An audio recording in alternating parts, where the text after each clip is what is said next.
Hello, this is February the 9th, 2016. This is Wesley Fryer. I am an educator and technology director in Oklahoma City, and yesterday after school I had an opportunity to share a slightly shorter version of this presentation at my previous school, Independence Elementary, out in Yukon, and I called this presentation The Why and How of Outside Sharing with Kidblog.org. So Independence Elementary has purchased the Admin Pro version of Kidblog, and I have used Kidblog extensively the last 2 years teaching 4th and 5th grade STEM, and this year they just needed a little help getting the teachers connected to their Kidblogs and getting started with blogging. And I've actually added to this slideshow, if any of the teachers at Independence are watching this, a little bit more about getting started with students actually posting and a sequence of how you might go about teaching some of the literacy skills that go with blogging. So even if you did attend, hopefully this will be some information for you, and I would welcome any feedback that any of you may have on this presentation. You can access all the slides of this presentation, which I created on Google as a Google slideshow, by going to the shortened web address wfryer.me/whyhow, or if you'd like to just scan with a QR code reader like iNigma, you can scan that code. My Twitter ID is wfryer, and again, I'd love any feedback that you have. Feel free to copy, remix, reuse, change up any of these slides that you would like to, because I am licensing this, as I do most of my content that I put on my blog, under a Creative Commons Attribution Only license, which means do what you want with it, just please give me credit. So, writing with Kidblog, I like to talk about as interactive writing because it's a platform that allows students and teachers to receive feedback, and all of our ideas can get better with feedback. And I strongly believe that one of the things we need to have an eye on when we talk about technology integration is transformative uses of technology. Not just technologies that replicate what we've done in the past, and that's kind of a natural thing to do as teachers are using technology, but technologies and technology integration uses that truly stretch us to do things we couldn't do before. And when we look at the kinds of interaction and feedback that students can receive when they're doing this kind of sharing, it truly can be transformative. And while the majority of this presentation is going to focus on the how, the mechanics of getting set up, connected to your Kidblog, and then going with Kidblog, I want to really begin with the why. Because if we don't talk about the why and teachers don't buy in, they'll never get to the how. And so it's important that we don't skip this part. Before we talk about the why, let's talk a little bit about inside and outside digital sharing. About a month ago, my wife Shelley and I had an opportunity to lead a full-day iPad workshop up in Manhattan, Kansas at K-State for about 160 K-12 teachers and higher ed folks. And on our drive up, when we were talking about sharing and how to help teachers think about different apps and different kinds of sharing, we came up with this idea of inside and outside digital sharing. And I'm really loving this because I like how this kind of simplifies things and might help us put some different apps and some different web tools in some categories that are helpful. Let's talk about inside sharing.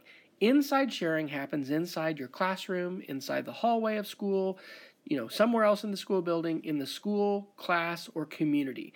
And if we talk about inside sharing digitally, examples of that would be saving content to the iPad camera roll, saving it in a digital portfolio program like Seesaw, which I love, which does have some features now for outside sharing, but predominantly is used for inside the class. Google Classroom, definitely an inside sharing tool, which is really set up for students to log into that have a Google account. Edmodo, another one. Basically, any website that requires a password to have access, that would be inside sharing. Now, on the other hand, outside sharing is when we share beyond the walls of the classroom, beyond the walls of the school. So this is on the public web. That means a link to that content can be shareable on social media sites like Twitter, Facebook, Pinterest, etc. Websites that would allow for outside sharing can include Kidblog, as we're going to talk about in this presentation, or a hosted website like Google Sites, or a classroom YouTube channel. The key is there's not a password required. And one of the things that I have definitely found to be true over and over again is that the more obstacles we put in the way of parents or grandparents or others interested in seeing student content online, like passwords, the less likely we are for them to engage, see the content, and be able to come back. And so I really think it's vital that every classroom have at least one space, if not more spaces, for outside digital sharing. So let's start by looking at 3 different reasons why outside digital sharing is so important. And the first one is to give students a voice. You know, all of us as human beings need to have folks listen to us. Some people are more social than others, but we all need connection, and it is vital that we listen to each other and we provide opportunities for that kind of feedback. And so one thing that your Kidblog can immediately do is provide your students with a place to share their voice. And you'll probably start to have stories that you can share about how your students have become excited, recognizing that there's an audience out there and that other people, be those classmates of the students in their own class, be that students in other parts of your school building, or parents or grandparents or other classes or people around the world. There's all kinds of people that can read and comment and interact on the things and ideas that your students are sharing and mentioning in their blogs, and that is just huge. It's so important. And this is something, by the way, that we don't read in standards. I don't think we had anybody in the Common Core. I mean, they talk about digital sharing and things, and I know a lot of schools, like us in Oklahoma, we're not doing Common Core. But whatever your standards, like, this is important. This is a key thing that we need to be doing in every classroom. And it does tie to standards as far as literacy and communication, and we could do a whole, presentation about that. But giving students voice, it is so critical. Number 2, outside digital sharing on a platform like Kidblog can provide an authentic context for writing. This is a picture from my wife's classroom earlier this semester, or I guess maybe it was earlier this semester in January, when they were doing an electricity unit, and the kids did some writing about electricity. And this is an important way that we need kids to write. It is really challenging as an adult or a young person to write from your imagination. Make up a story. Think about this. Or I've been guilty of this. I started life as a teacher, as a 4th grade teacher, and yes, I did assignments where I asked all the kids to write a how-to about making a peanut butter and jelly sandwich, and we'll talk a little bit more about choice. But one of the best things that we can do when it comes to writing is to help students have real experiences and then write about those experiences. And this is straight out of the pedagogy and the philosophy of John Dewey. Real education involves experiences. And so by providing a place for students to write and share like this on the Kidblog, we can really provide that authentic context and that authentic space where students can share their ideas, they can write, and they can develop those literacy skills as communicators, and not just text-based communicators, but multimedia communicators. So the third reason that I'll just share here at the beginning as we get started for doing this, for outside digital sharing with Kidblog, is for students to get feedback on their writing from others beside the teacher. Kids are waiting for and wanting feedback. I don't know if you have any teenagers or preteens in your house who are on Instagram or on Facebook, and I see sometimes our girls especially, really waiting for those thumbs up, for those likes on pictures. And there can be issues with that when we're so oriented towards approval and what people are saying outside. But we see this happening in a lot of contexts. Kids are very interested in feedback and approval from others. And so you provide this opportunity for them to get feedback on their writing when you use a Kidblog and you allow them to share. Also, many times students don't make it home with all their papers, and it's hard to get that work, available for parents to see and then to talk about at a conference. That's one of the greatest things about a Kidblog is you're able to click on that student's name in the sidebar, which, generally we just recommend first name only or first name last initial. And then, you can see their writing. Where did they start in the semester or the school year? And where are they today?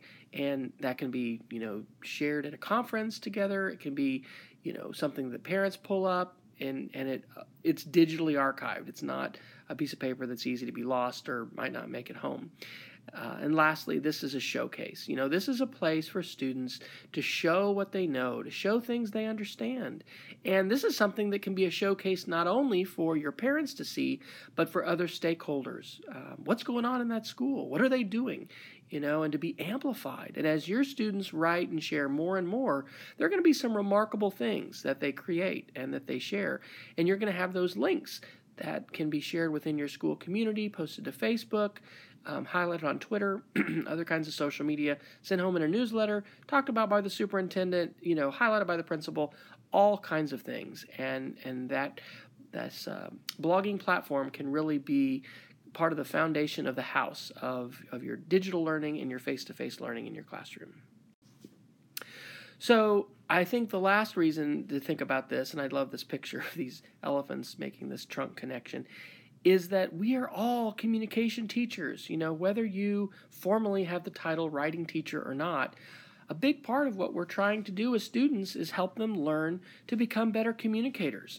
And better communicators mean better listeners, mean better researchers, mean, better writers, but also better speakers, and also better users of media, users of images, and users even of links and information that's in other places. All these things tie in with communication, and it's essential. And whether you teach math, or you teach social studies, or you teach science, or something else, all of us can encourage our students to communicate more about the content and the ideas that they're studying, to ask questions, and to do that in a space that is accessible 24/7 from school and from home, and that's what your Kidblog can become. So now that we've talked a little bit about the why, let's talk about the how. And I'm going to share, I think, 6 different suggestions for how to share outside with Kidblog, and then we'll get into the specific details of getting into your Kidblog site and getting your students started writing. First off, I strongly recommend that you start small with text and comments, meaning there's all kinds of stuff you can put into a Kidblog or put into a blog post. And yes, we can put pictures, and images are important, but I think it's very helpful to just start simple, to start small, and not worry about pictures or links or videos or anything else, and just focus on text.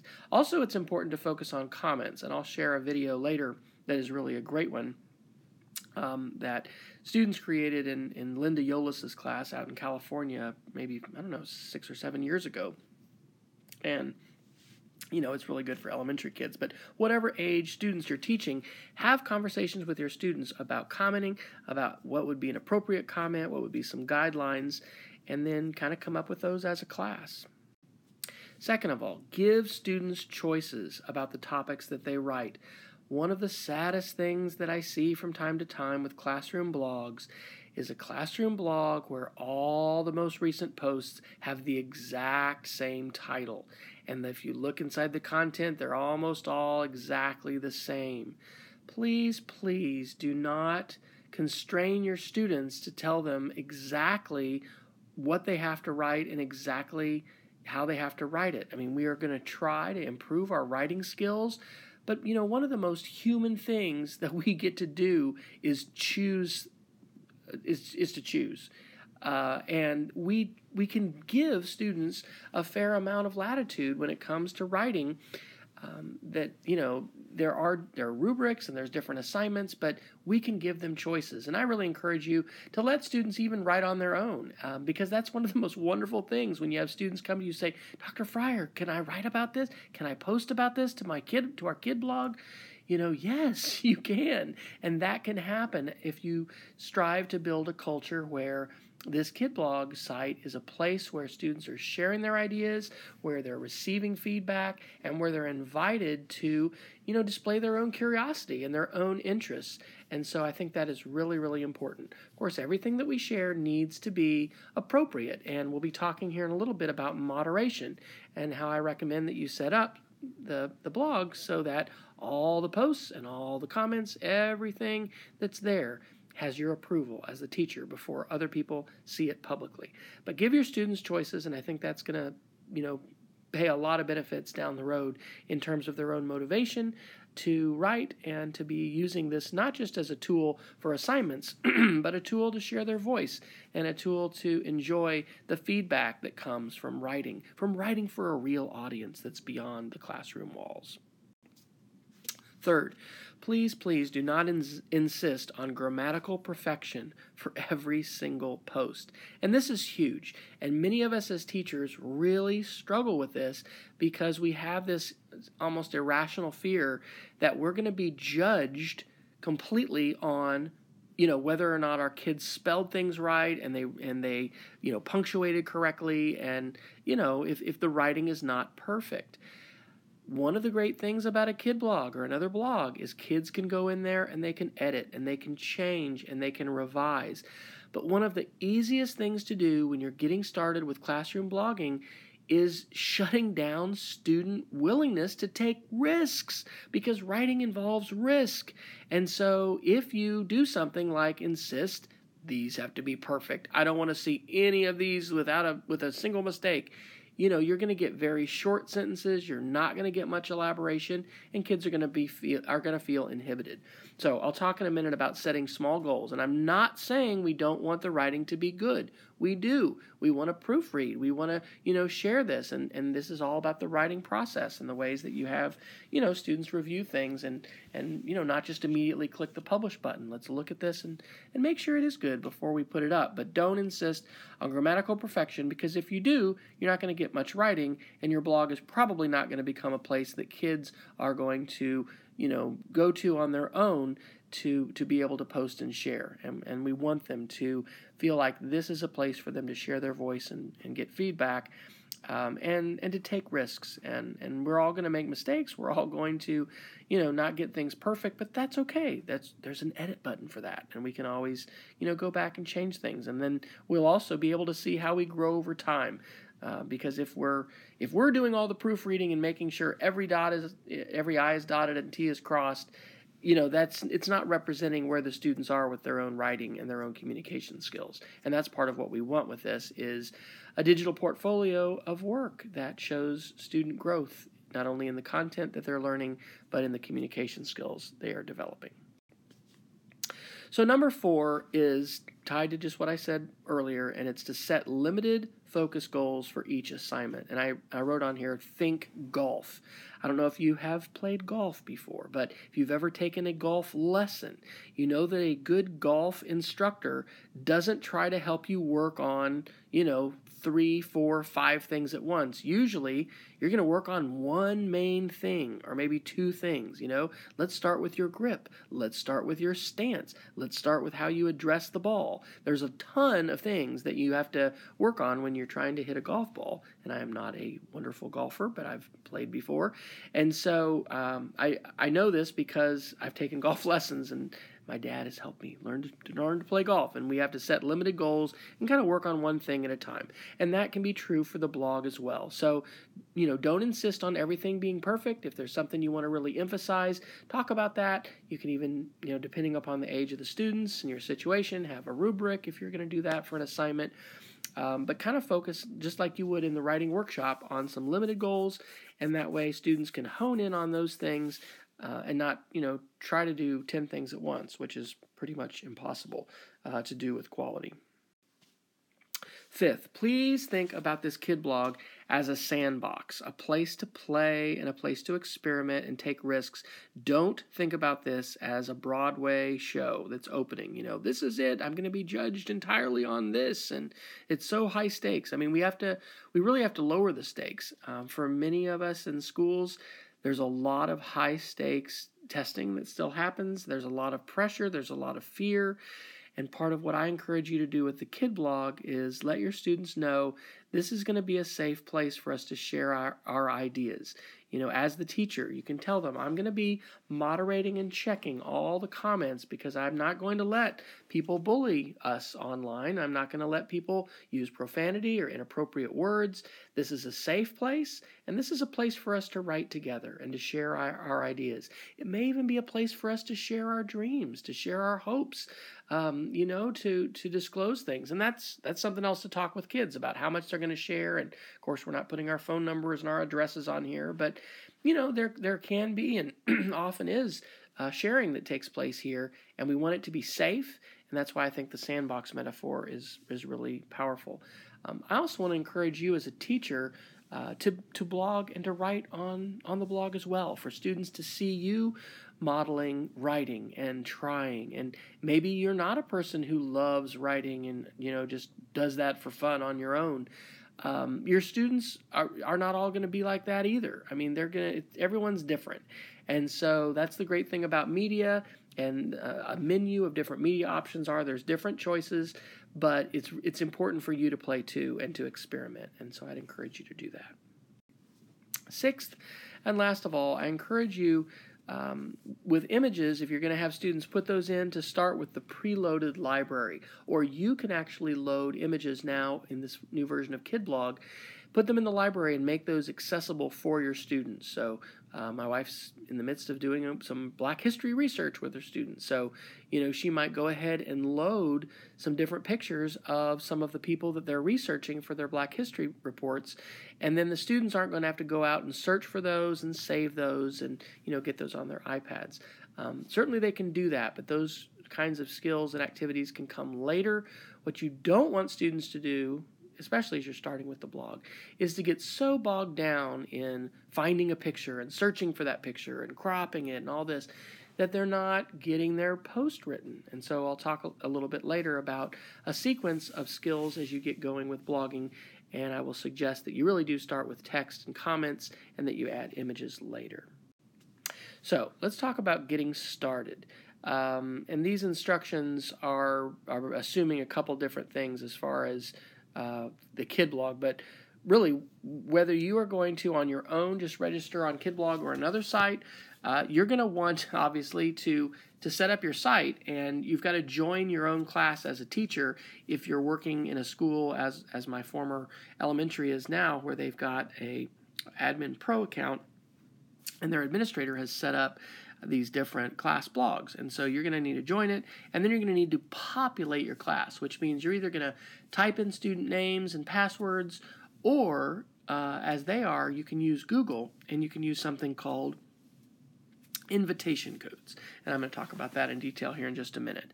But either way, that's going to allow you to have your students into the Kidblog. They're going to join the Kidblog, and then they're going to be able to post to it. I recommend that you discuss guidelines for commenting with your students before they start blogging and commenting, and talk about that, and maybe set up, 3, 5, 6. You decide some guidelines that you write up and put those on the wall. These are going to be guidelines for comments. Some of those probably should be things like, we're going to write in complete sentences, and the students may not suggest that. That may be something you put in. But, this isn't text messaging. There's different formats for writing, and there's different contexts. And so as we work in our Kidblog, one of the things we can do is practice formal writing, capitalizing our sentences, our first words of our sentence, and proper names, using correct punctuation. But the guidelines could also be that we want to include a question for the commenter. We want to be specific in our feedback. A comment like, great, I loved it, nice. Those really aren't that helpful. But when we say, I really loved the description of your golden retriever dog because I love dogs too, or I don't know, being more specific, elaborating, and then even asking questions. Those are some things that can be good guidelines, and you'll be able to come up with more with your students. Also, I recommend that when your students are going to start, you go ahead and have them bring a pre-written paragraph, something that they've done for another assignment. Doesn't need to be super long, but it can really help because that can provide that first piece of content that they're going to be putting onto the blog. They don't have to think about it when they're at their keyboard or their iPad. They can just, put it in, and that can be a good way to start. So these instructions that I'm about to go through now assume that you are in a school that has an Admin Pro account. And Kidblog has changed as I am recording this in February of 2016. In prior years, there was a free option for teachers, and now that's a lot more limited. I think it's time limited, and you end up having to pay. And I am not in any way affiliated with Kidblog. I've just used a lot of different blogging features. I've been blogging myself since 2003, and so what's that, about 16 years? Is that right? 16 years?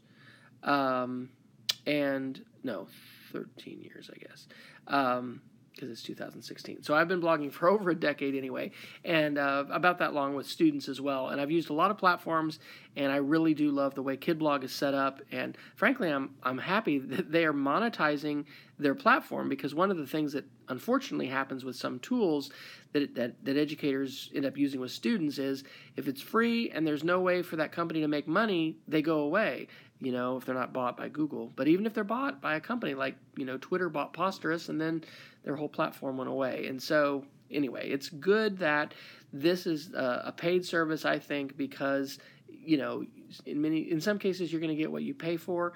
There are free ways you can blog free on Blogger, and there are some nice advantages and apps and things you can use. But this is my favorite platform, and what I'm about to describe is for the Admin Pro account users. So, when you set up a Kidblog, you have a chance to choose the privacy and moderation settings. And this is something that I had worked with the librarian at my former school with earlier, and we set up all the blogs so that students can publish to any of these audiences. Teacher only, class members only, connections and guests, which is if you're making a connection to a specific class, and then the public. But we went ahead and checked all the boxes for approval required, which means that the teacher has to approve any of those posts or comments that are, being published. And in fact, I think this is just for posts, and I didn't put a screenshot of the comments, but same kind of thing where you want to require approval, I think, for any of those comments. And that just allows your eyes to take a look and make sure that everything's appropriate before it's seen publicly by others. So, in the situation I've described, where you are at a school with a Admin Pro account and someone else has created your blog for you, you need to join that class as a teacher. There may be other ways to do it, and if there is, please let me know. But this is the way we got it to work. You go to kidblog.org, and then the administrator who has created your blog, in this case it's the school librarian at Independence, will click Activate for what's called the Teacher Invitation Code. Now this is a little confusing because on the kidblog.org site you don't click Teachers, set up a free site, because in this case the site's already set up. You're clicking Enter your class code as a student, even though you're a teacher, and then you're going to put in that code that you're going to get from your administrator, your Kidblog Pro administrator. Then what we were doing in UConn schools was then we were clicking Google and logging in with the Google account, clicking Allow when prompted, and then what that does, or what that'll do, is that will join you to the blog as a teacher, and you'll be able to thenceforth administer your blog and do all the things that you need to do to it. So this is an example of a join code, and once you are in as a teacher or an administrator, and you can go to the dashboard and click on users, you'll be able to see this link that says join codes. And so you can enable and disable these join codes, and they're only effective for like 24 or 48 hours. They expire. But when you put that join code in this case, it's a teacher join code, you would be joining that blog as a teacher. And then when you're done, you can disable the code and it doesn't work anymore. And, this is how you're going to join as a teacher. You're going to repeat the same process later for your students if you're going to want them to join with their Google accounts. You can also type in their usernames and passwords and keep track of them. But if you are a school or school district using Google Apps for Education, it is great to have your students use their Google accounts and be able to use that hopefully for as many things as possible, to have a single sign-on. And so that's where you're going to be enabling and disabling the join code. Once your kids are all in, you don't need to worry about this, but this is how you can have new students and also teachers, because you may want to have additional teachers that are in your pod or on your team together, and you can share a teacher join code with them so that they can be a teacher on your blog and vice versa. You can be a teacher on theirs. So after you have joined your blog and you are a teacher in it, you will need to have a way to get to that website. And what's awesome at Independence is they have set up on their website, so you can go to uconps.com, click on the link for Independence Elementary, and then click Faculty Info, and you'll see these little blue squares beside each teacher's name. Those are the Kidblogs for each one of those teachers. Now, you can also save that link. When you originally set up the blog, it's a good idea to use a short name. And the syntax that we basically have been using the last few years, I was using, was the last year of the academic school year. So in this case, 2016, and then the last name of the teacher. So for instance, these blogs would be 2016 Jeffrey, 2016 McCarthy, 2016 Morris, etc. Then you could have students type it in, but it's obviously, well, I don't know if it's obvious. It's a lot better when students don't have to type those links in. So you can create a QR code in order to have students scan that code on an iPad, for instance, or you can teach them that when they go to the school website, they can, click these blue links and get to the blogs. And I think that's a real best practice for schools, is to make that very visible and very accessible for not only students, but parents as well, to see those blog links.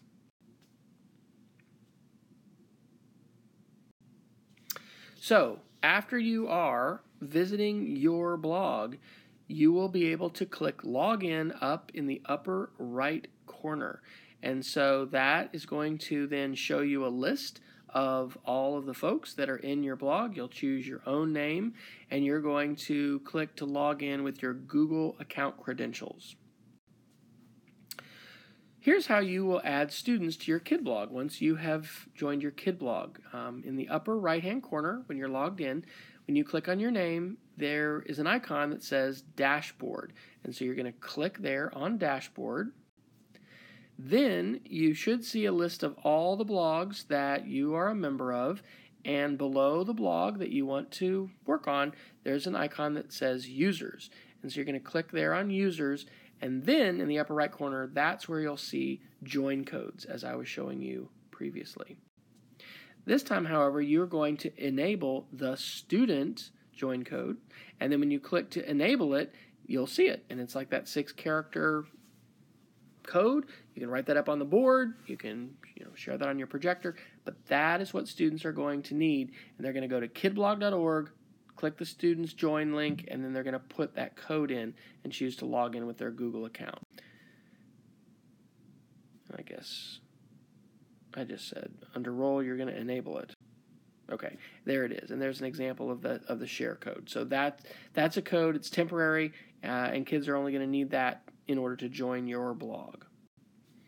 All right, after they've you've got that code activated, have them go to kidblog.org. They can do this on a regular desktop computer, Chromebook. They can also do it on an iPad. You do not need, and there really isn't now, an app for Kidblog. It all just works through the web, so you can use the Safari browser or the Chrome browser on your iPad in order for students to do that from kidblog.org.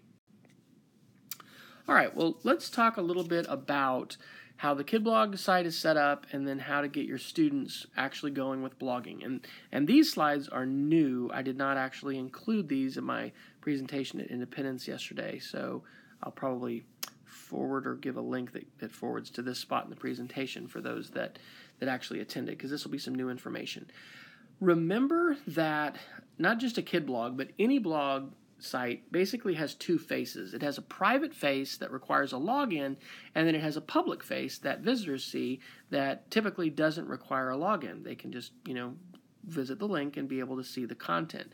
So in order to get to the private face, we're going to need to log in, and we're going to click on something called our dashboard. And whenever you want to get back to the public face of your website, with Kidblog and with many other blogs, you can always click right at the top on the title of the blog, and that's going to take you back to the public face, the front page, if you will. It's not behind the curtain, it's in front, the stage. That's how you can get back to that public face of your blog. So let's talk a little bit about how students will write a post. Once a student has logged in, and this is true for teachers as well, although the students are going to be moderated and teachers won't, you'll just have your post go up immediately. When you are on the public blog face, the public side, beside your name in the upper right corner, you will see a blue icon that says New Post, and that's what you or the students need to click on to start a new post. And then you will scroll down, and this is what's shown here on the right side. Oh, and I didn't even do this. I could use my laser. And you'll put in the post title, and then down here below is where you're going to type your text. And there's going to be some formatting tools here like you'd have in a word processor to do some alignment and sizes and colors. And I honestly encourage you to encourage your students not to get bogged down again and changing all that and changing colors. Let's just put text in. Let's get this going. Just with some basic text, and then we can make things fancier later. So after you write a post and you've got a title here at the top and you've got some text down here at the bottom, then you are ready up here in the upper right corner to click the publish link. Now this is going to provide some options, and these are some of the new changes that Kidblog has, because you can choose your audience. Who do you want to have see this? I recommend that you encourage your students to choose public and that you share that generally for everybody to be able to see. And now it won't happen immediately. You're going to have to approve that as the teacher. And so posts are initially just going to be viewable by the teacher. But if they want to, they can share something just with their classmates, or if you're doing pen pals or something like that and want to make connections, you can. But I encourage you to use public because there's so much value in putting your ideas and your thoughts out there. Yeah, it involves taking some risk. But again, that's what we're doing here in the sandbox of Kidblog. And one of the things we want is to have feedback. And if you choose connections or classmates or teacher only, you're really limiting the audience and the potential feedback for students. And so that's why I encourage you to encourage your students to share publicly. So let's talk a little bit about moderation. As I showed you earlier, I think it's best practice to moderate all the posts and the comments that are on the Kidblog. And as a teacher, when you're looking at your Kidblog dashboard, you will see if you have any posts to moderate or comments to, they'll show here as well. They're going to show up right here behind this red shading, and you'll see how many posts there are. And you can simply click on that red shaded number to view the posts that need your attention. So when somebody has shared a post and you click on it, you will see this. It is visible only to the teacher. And so you can go ahead and scroll down and read this post. And if it looks good, everything's fine, you can click right here on the I where it says Post Visible to Teacher. And then you will select the audience. And again, I would encourage you to choose public and go ahead and share that. And then you'll click publish. And at that point, the student blog post becomes visible for everybody, and you have moderated it. And comments work much the same. You can view the comments, and then you can go ahead and choose to approve those. You can also delete those. And if you don't think this post is quite ready yet, then you can not choose to publish it, or you can choose to Actually, what you probably are going to do is you're going to write a comment. So when you write a comment as a teacher, you can keep that private to the student. And so you might write a private comment to them and say, hey, I think you need a little more elaboration here. I really need you to, share a couple more sentences, or whatever your feedback is. That way, you can kind of use this in the writing process before students are ready to make it public, and you're ready to do that too. So if you'd like more help, and I definitely encourage you to check this out, there is an excellent website that Kidblog has put together on Zendesk. It is kidblog.zendesk.com. You can also just Google Kidblog support, and you'll find this link on the first page of hits within Google. And there's all kinds of help with creating posts and comments and editing and approving and archiving classes and deleting posts or users and all this kind of stuff. And so that is a very good comprehensive help support site that can probably answer a lot of the questions that you have and your students have about using Kidblog. So there isn't just one way to teach blogging or interactive writing, but I would encourage you to consider, as I've mentioned several times, just start with text, have the students write good titles and headlines and post with complete sentences, and discuss commenting and feedback. Do that before you start adding things like pictures or links or videos or anything like that. So if you want to think about adding more features, you can kind of think about starting with text, adding comments, and then adding header images. There are a lot of excellent free websites that you can use to get images that people have given permission up front to reuse. One of my favorites now is called Photos for Class, but there's others as well. And after learning to add pictures, both as header images, or they can insert photos or images inside their posts, students can add hyperlinks. And of course, we got to talk about the responsibility that comes with adding links and how, I would definitely encourage you to check the links. Make sure not only they're not broken, but they're going to appropriate places. One of the last things we want doing a project that involves social media with students is for some problem to blow up, somebody to be bullied or somebody to post something inappropriate. By turning on moderation, by previewing the sites, and if students use links, by clicking those links, hopefully you can avoid those kinds of surprises, and the content that is shared is going to be appropriate for everybody, and it's going to be stuff that we're going to get excited about and enjoy. I want to mention that you can embed a YouTube video. Kidblog is based on WordPress, and one of the features that it has now is something called Auto Embed, or I think it's called O Embed or something. But basically it means when you paste a link to a YouTube video, it will show the embed link for that video, and you don't have to copy and paste special HTML code to get that to happen. However, depending upon how the content filter is set up at your school, videos may or may not show up when students are logged in because of the filter or teachers, etc. But that's a cool thing to do. It's great to use videos. You can even do that as a progression of assignments. Like you could post on the Kidblog first, and you could post a video, or you could just write some text and have an image, and then students can reply as a comment. So that's one way to get started, is to just have students reply to you and reply to each other, and then then they can post with text. I've done it both ways, and like I said, there's not a single right way to do it, but do consider starting simple, and that way students hopefully won't get so bogged down in the technical steps and processes of inserting images and other things that they don't just get their good title written with their paragraph or whatever they're writing for their initial post. So I'm not going to play this video, but there is a great video that Linda Ulysses' class, she's an elementary teacher out in California, made a number of years ago, and it is a great one about what makes a quality comment. If you'd like to find that video as well as other resources, you can visit my website, showwithmedia.com, and you can click the link for interactive writing, and there you'll see a list of many different resources that pertain to classroom blogging and interactive writing, and I'm continuing to build that resource list, and this is all open and freely available. I've also written a series of ebooks, and I have 6 of those available as different chapters in what was originally called the Mapping Media to the Common Core project, and I changed that to Mapping Media. Now it's just all on this website called Show with Media, because I like that language a little better, and it's a little easier to understand than talking about what mapping media might be. So check that out, share those resources. Also, you can find me on Twitter at wfryer, and I do share periodically workshops and keynotes and things like that. And so if you're interested in contacting me for a potential speaking engagement, that would be great. And you can find that information on my website, which is wesfryer.com.